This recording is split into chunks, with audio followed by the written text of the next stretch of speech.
Sot bashkë me familjen time e krytëm obligimin qytetar, votuam për të mirën e qytetit tonë.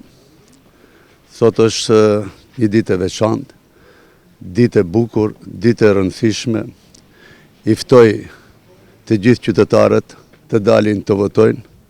Shpresojmë se të dalin masovikisht të votojnë për të ardhmen e qytetit të Gostivarit, edhe shpresojmë se sot në Gostivar do t'jete një fest e madhe për qytetarët e Gostivarit.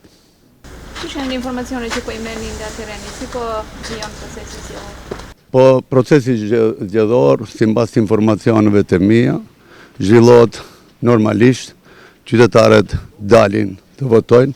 Besoj se deri mbrëmje do të dalin të gjithë qytetarët, se ata me votën e tyre vendosin për fatin e vet, për të ardhmen e qytetit të tyre.